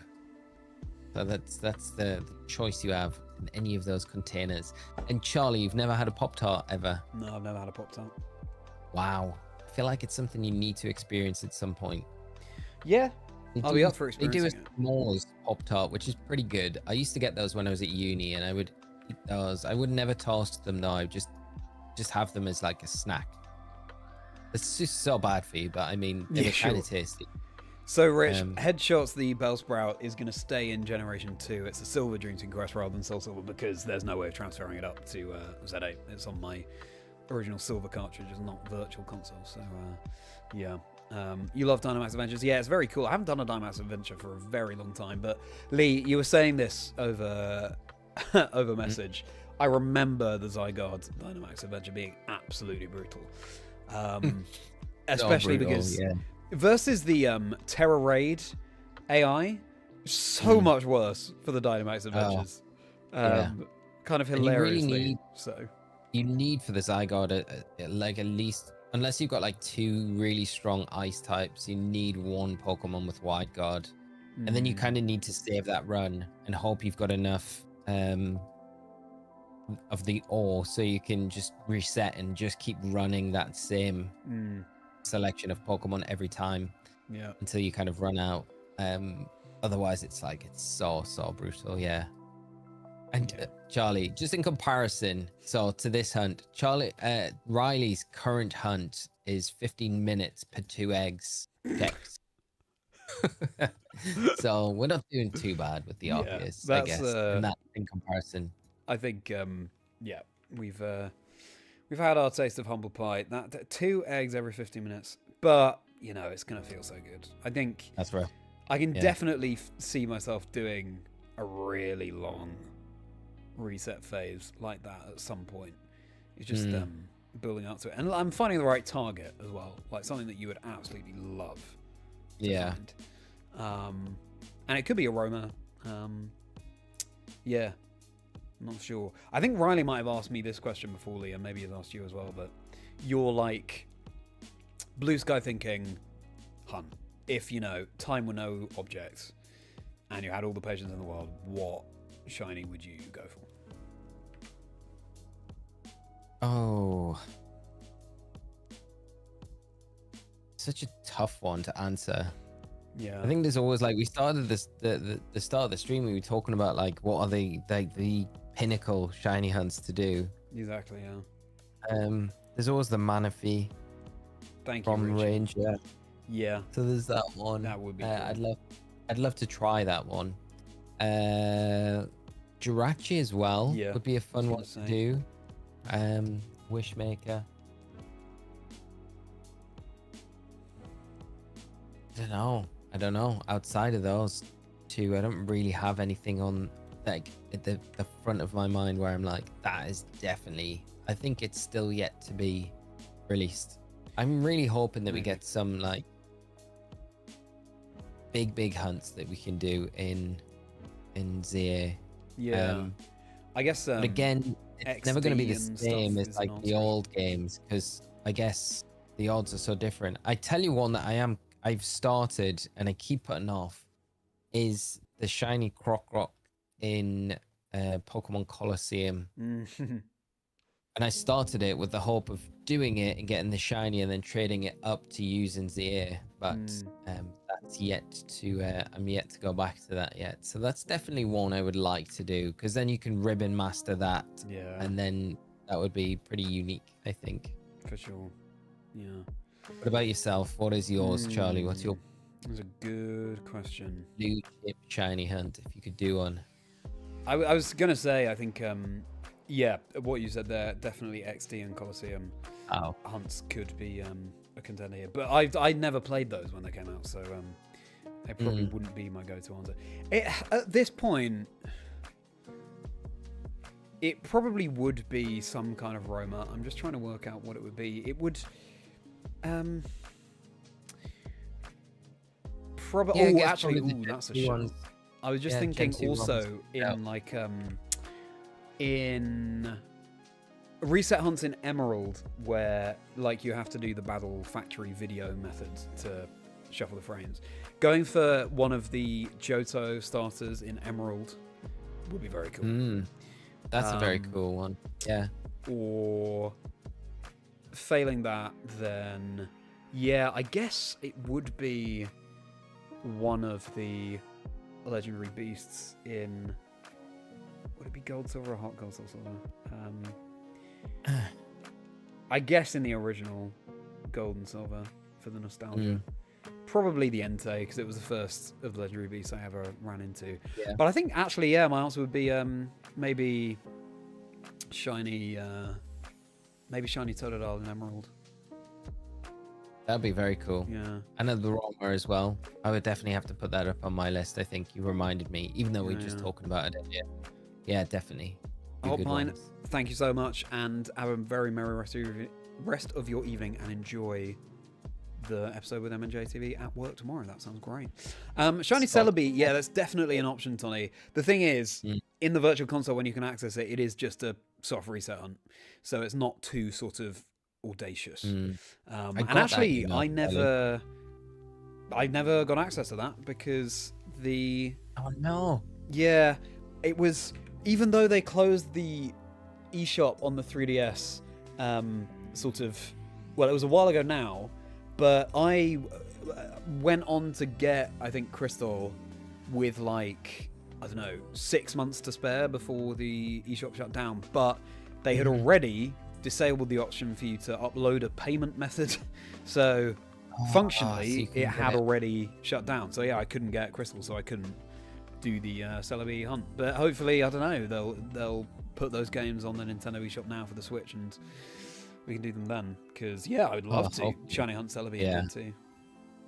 I was doing it I can't remember what we were streaming at the time, but I was doing it like on the side, and I got it very early on. Really? Got it in very, way under odds. It was pretty cool. It was very unexpected, so definitely lucked out on that one. That is epic. But a really cool. I'd love to do that on the Switch. I think that would be a very cool one to do.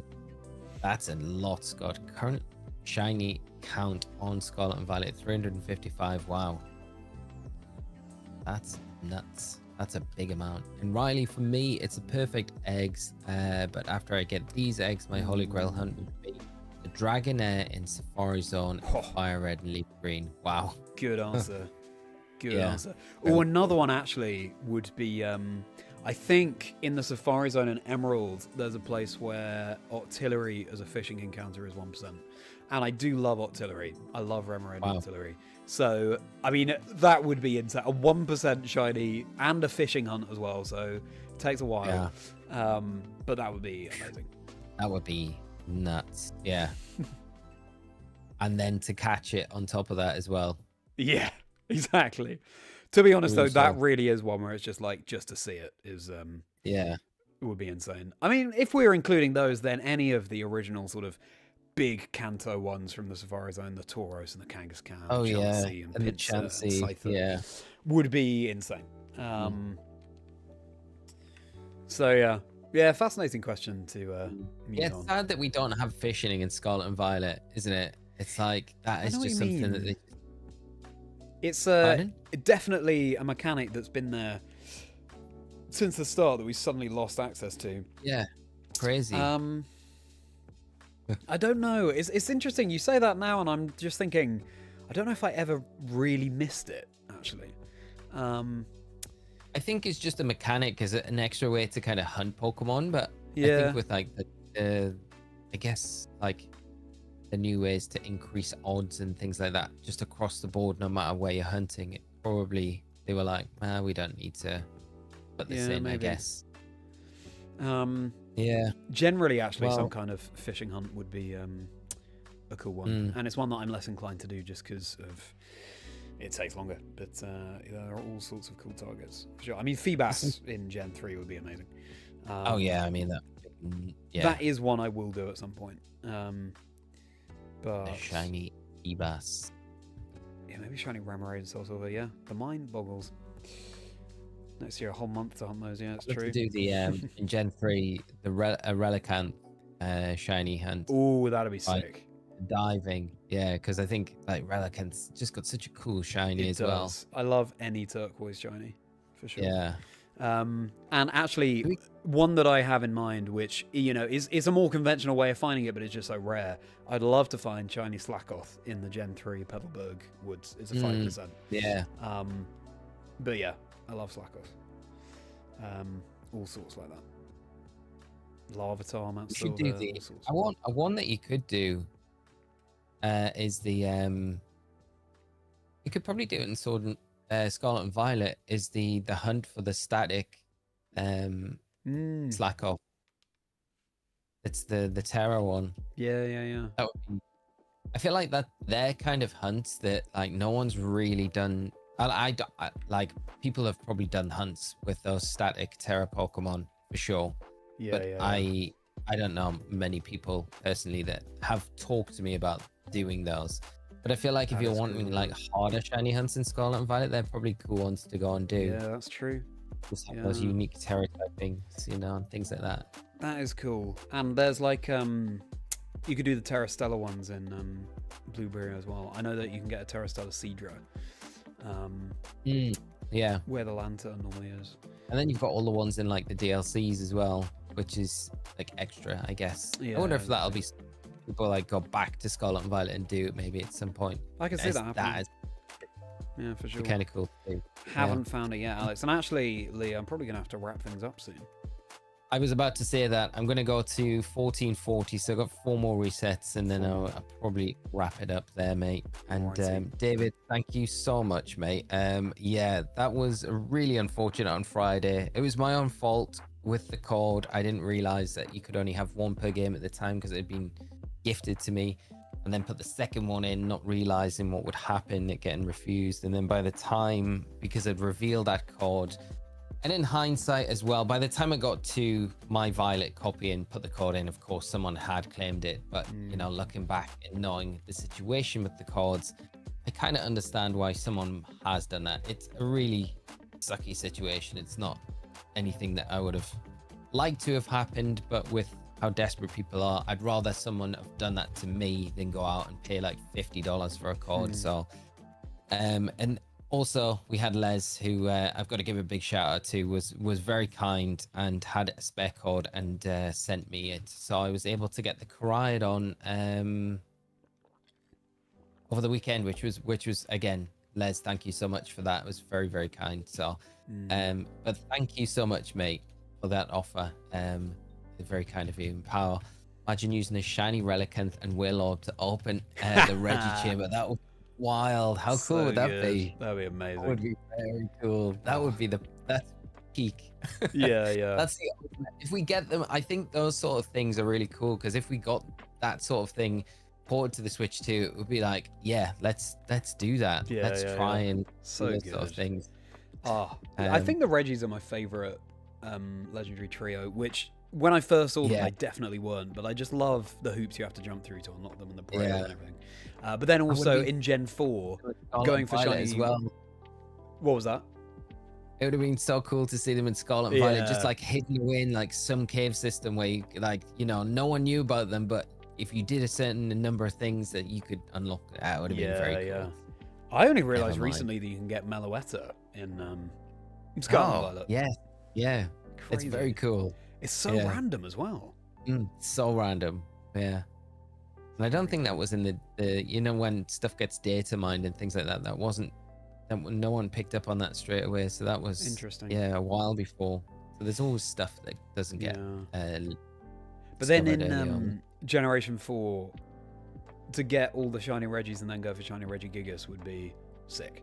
Wow, yeah. That would be an incredible adventure, wouldn't it? Yeah. Right, this is my last one, mate. So hopefully good. It's shiny. This will take us to 1440. 1440, all right. So I will do one more as well. Let's see. Are you doing one more? I'll do one bonus one then. Just because. I'll do the bonus after this one that I'm doing, so then that will be it. Rich, you definitely need to grab Scarlet. Yeah, if you can. It's worth having both. Just for the Paradox Pokemon split as well. Everything there. So I think for me, the decision of which versions to get rested ultimately on yeah, do you prefer past Paradox or future Paradox? And I didn't know that was a thing at the time, so I did play through Violet because I was like, well, we have enough sort of red versions of Pokemon. I'll go for the purple one because we've never had that. Yeah. But I do prefer the past, so then I did get Scarlet and played through. All right, Yeah, it was a bit like you when I ordered it. I no, nothing for me. It is just a regular Arceus. And yeah, I didn't know at the time when I pre-ordered Scarlet that was the split. Yeah. And I was quite happy that I got it right. There's been plenty of generations in the past where I've thought, I got the wrong one. I'm going to have to get the other one now and play through it because exclusives on that one are a little bit better. But this time it worked out. So. Yeah. And we don't need to worry about that with ZA because it's Yep. the one game. So That's we're right. all good.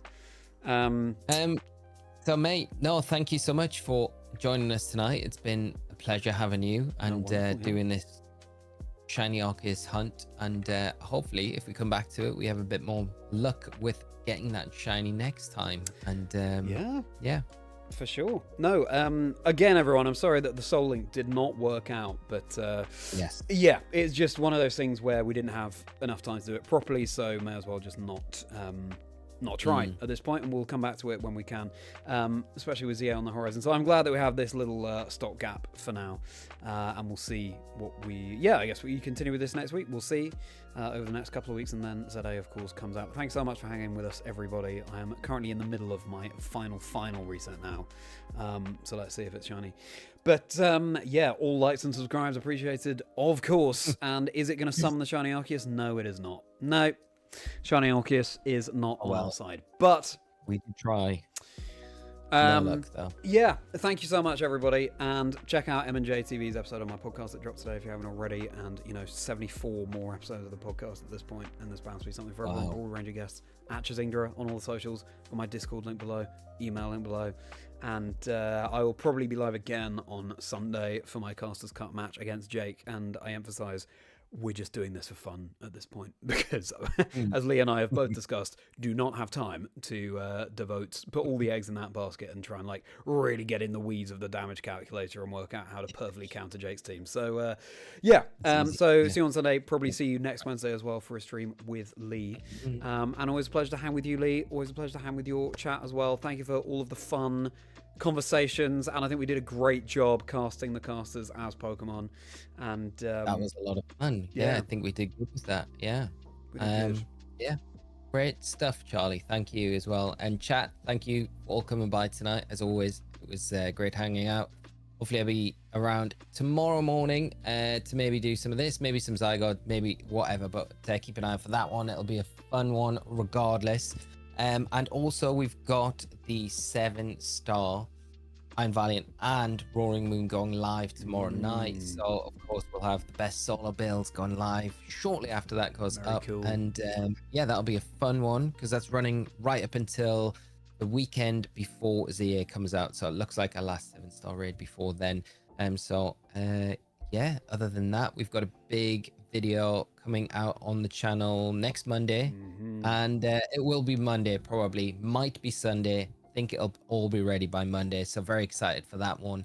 And it's very much in the theme of a shiny only challenge, and I'm looking forward to it dropping because it's all about done, and I've kind of kept it under wraps almost up to this point, so no one knows what it's about. So I hope you enjoy that when it goes out. But yeah, we'll just leave it there. Just thank you so much for coming by, Charlie. It's always a pleasure, my friend, and look forward to picking up with you again hopefully next week. Absolutely. Well, excited for your video, Lee, and everybody have a very merry rest of your day. Thank you, Alex. Thank you, Tony. Thank you, everyone, for being in the stream. We will see you soon. Bye-bye.